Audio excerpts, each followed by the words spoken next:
Hi, beautiful twin souls. Twin flame journey fifth stage separation. ಈ long ಸಪ್ರೇಷನ್ನಲ್ಲಿ divine feminines dark night of the ಸೋಲ್ನ experience ಮಾಡಿದ್ಮೇಲೆ ಅಂದರೆ divine masculine divine ಫೆಮಿನೈನ್ನ reject ಮಾಡಿ ಅಥವಾ ಥರ್ಡ್ ಪಾರ್ಟಿ ಜೊತೆ ಮೂವ್ ಆನ್ ಆದಾಗ ಡಿವೈನ್ ಫೆಮಿನೈನ್ಸಿಗೆ ಸೋಲ್ ಶಾಕ್ ಆಗುತ್ತೆ. ಈ ಸಮಯದಲ್ಲಿ ಅವರಿಗೆ ಅವೇಕನಿಂಗ್ ಅನ್ನೋದು ಶುರು ಆಗುತ್ತೆ, ಲಾಂಗ್ ಸಪ್ರೇಷನ್ ಅನ್ನೋದು ಶುರು ಆಗುತ್ತೆ. ಕಂಪ್ಲೀಟಾಗಿ 3Dಯಲ್ಲಿ ಅವ್ರಿಗೆ ಏನು ಮಾಡಬೇಕು ಅನ್ನೋದು ಅರ್ಥ ಆಗ್ತಿರೋದಿಲ್ಲ. ಮತ್ತು ಅವ್ರ ಸ್ಟಡೀಸ್ ಸ್ಟಾಪ್ ಆಗುತ್ತೆ, ಜಾಬ್ಗೆ ಹೋಗ್ತಿದೆ, ರಿಸೈನ್ ಮಾಡಿರ್ತಾರೆ. ಫ್ಯಾಮಿಲಿ, ರಿಲೇಷನ್ಸು, ಫ್ರೆಂಡ್ಸು ಎಲ್ಲರಿಂದ ಟೋಟಲಾಗಿ ದೂರ ಆಗಿರ್ತಾರೆ. ಅವರು ಒಂಟಿತನನ ಅನುಭವಿಸೋದಕ್ಕೆ ಶುರು ಮಾಡಿರ್ತಾರೆ. ಯಾವಾಗ ಡಿವೈನ್ ಮಸ್ಕಲೈನ್ ಥರ್ಡ್ ಪಾರ್ಟಿ ಜೊತೆ ಮ್ಯಾರೇಜ್ ಮಾಡ್ಕೊತಾರೆ ಅಥವಾ ಡಿವೈನ್ ಫೆಮಿನೈನ್ಸ್ನ ಕಂಪ್ಲೀಟಾಗಿ ರಿಜೆಕ್ಟ್ ಮಾಡ್ತಾರೆ, ಅದನ್ನು ಡಿವೈನ್ ಫೆಮಿನೈನ್ಸಿಗೆ ಅಕ್ಸೆಪ್ಟ್ ಮಾಡ್ಕೊಳ್ಳೋದಕ್ಕೆ ಸಾಧ್ಯ ಆಗ್ತಿರೋದಿಲ್ಲ. ಅವರೊಳಗೆ ಸಾವಿರಾರು ಕ್ವಶನ್ಗಳು ಉಟ್ಕೊಳ್ಳುತ್ತೆ.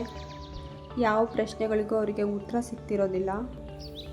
ಅವ್ರ ಹೆಲ್ತ್ ತುಂಬಾ ಹಾಳಾಗುತ್ತೆ, ತುಂಬ ಕೋಪ ಬರ್ತಾ ಇರತ್ತೆ, ಪ್ಯಾನಿಕ್ ಅಟ್ಯಾಕ್ ಆಗುತ್ತೆ, ಕಣ್ಣು ಮುಚ್ಚಿದ್ರೆ ನಿದ್ದೆ ಬರ್ತಿರೋದಿಲ್ಲ, ಕೈಕಾಲೆಲ್ಲ ಶೇಕ್ ಆಗ್ತಾ ಇರುತ್ತೆ.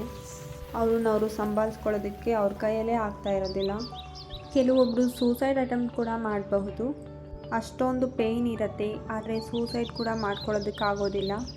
ಈ ಕಡೆ ಬದುಕೋಕ್ಕೂ ಆಗ್ದಲೇ ಈ ಕಡೆ ಸಾಯೋದಕ್ಕೂ ಆಗ್ದಲೇ ತುಂಬ ವೇದನೆ ಪಡ್ತಾ ಇರುತ್ತೆ ನಿಮ್ಮ ಸೋಲ್, ಬಾಡಿ, ಮೈಂಡ್. ಬೆಳಗ್ಗೆಯಿಂದ ಸಂಜೆ ತನಕ ಮೂಡ್ ಸ್ವಿಂಗ್ಸ್ ಆಗ್ತಿರತ್ತೆ. ಅಳ್ತಾ ಡಿವೈನಲ್ಲಿ ಕ್ವಶನ್ ಮಾಡ್ತಾನೆ ಇರ್ತಾರೆ, ತಮ್ಮನ್ನು ತಾವು ಕ್ವಶನ್ನ ಕೇಳ್ಕೊತಾನೆ ಇರ್ತಾರೆ. ಈಗ ಡಿವೈನ್ ಎಂಟ್ರಿ ಆಗತ್ತೆ. ಅವರು ಈ ಜರ್ನಿ ಬಗ್ಗೆ ನಿಮಗೆ ವೀಡಿಯೋಸ್ಗಳನ್ನ, ಸೈನ್ಸ್ಗಳನ್ನ, ಗೈಡೆನ್ಸನ್ನು ಕೊಡ್ತಾ ಬರ್ತಾರೆ. ಸ್ಪಿರಿಚುವಲ್ ನಾಲೆಡ್ಜ್ ಬಗ್ಗೆ ಸ್ಟೆಪ್ ಬೈ ಸ್ಟೆಪ್ ತಿಳ್ಕೊತೀರಾ. ಈ ಜರ್ನಿ ಬಗ್ಗೆ ಸ್ಟೆಪ್ ಬೈ ಸ್ಟೆಪ್ ನೀವು ತಿಳ್ಕೊಳ್ಳೋದಕ್ಕೆ ಶುರು ಮಾಡ್ತೀರಾ. ಈ ಸಮಯದಲ್ಲಿ ಡಿವೈನ್ ಬಂದು ರಿವೀಲ್ ಮಾಡ್ತಾರೆ ನೀವು ಟ್ವಿನ್ ಫ್ಲೇಮ್ ಜರ್ನಿನಲ್ಲಿ ಇರೋದನ್ನು. ಸೊ ಇಲ್ಲಿಂದ ನಿಮ್ಮ ದಾರಿ ಚೇಂಜ್ ಆಗುತ್ತೆ. ಆ್ಯಂಡ್ ಇಷ್ಟು ದಿನ ನೋಡ್ತಿರುವಂತಹ ದೃಷ್ಟಿಕೋನ, ನೀವು ಪ್ರಪಂಚವನ್ನು ನೋಡ್ತಿರುವಂತಹ ದೃಷ್ಟಿಕೋನ ಚೇಂಜ್ ಆಗುತ್ತೆ. ಆ್ಯಂಡ್ ಈ ಸಮಯದಲ್ಲಿ 3D ಗ್ರೋತು ಸ್ಟಾಪ್ ಆಗಿರುತ್ತೆ. ನೀವು ಇನ್ನರ್ ಗ್ರೋತ್ ಆಗಲಿ ಅನ್ನೋದೇ ಇದರ ಉದ್ದೇಶ ಆಗಿರುತ್ತೆ. ಇಲ್ಲಿಂದ ನಿಮಗೆ ಡಿವೈನ್ ಗೈಡೆನ್ಸ್ ಸಿಗ್ತಾ ಬರುತ್ತೆ. ಒಂದೊಂದಾಗಿ ನಿಮ್ಮ ನೋವುಗಳನ್ನ ನೀವು ರಿಲೀಸ್ ಮಾಡ್ತಾ ಬರ್ತೀರಾ. ನಿಮ್ಮನ್ನು ನೀವು ಬ್ಯಾಲೆನ್ಸ್ ಮಾಡ್ಕೊಳ್ಳೋದಕ್ಕೆ ಶುರು ಮಾಡ್ತೀರಾ. ಕಂಪ್ಲೀಟಾಗಿ ನಿಮ್ಮ ನೋವನ್ನೆಲ್ಲ ಡಿವೈನಿಗೆ ಸರೆಂಡರ್ ಮಾಡ್ತೀರಾ. ಇಲ್ಲಿಂದ ಇನ್ನರ್ ವರ್ಕ್ ಮಾಡೋದಕ್ಕೆ ನೀವು ಶುರು ಮಾಡ್ತೀರಾ. ಈ ಲಾಂಗ್ ಸಪ್ರೇಷನ್ ಆದಾಗ ಸ್ಟಾರ್ಟಿಂಗ್ ಸ್ಟೇಜಲ್ಲಿ ಅವೇಕನಿಂಗ್ ಪ್ರೊಸೆಸ್ ಆಗಬೇಕಾದ್ರೆ ಯಾವೆಲ್ಲ ಸೈನ್ಸ್ ಆ್ಯಂಡ್ ಸಿಂಕ್ರಾನಿಸಿಟೀಸ್ಗಳು ನಿಮಗೆ ಆಗತ್ತೆ ಅಂತ ನಾನು ಪ್ರೀವಿಯಸ್ ವೀಡಿಯೋದಲ್ಲಿ ಆಲ್ರೆಡಿ ಎಕ್ಸ್ಪ್ಲೇನ್ ಮಾಡಿದ್ದೀನಿ. ನೀವು ಆ ವೀಡಿಯೋಸ್ನ ನೋಡಿ ಕನ್ಫರ್ಮ್ ಮಾಡ್ಕೋಬಹುದು. ಈ ಜರ್ನಿ ನೀವು ಅಂದ್ಕೊಂಡಷ್ಟು ಈಸಿಯಾಗಿರೋದಿಲ್ಲ.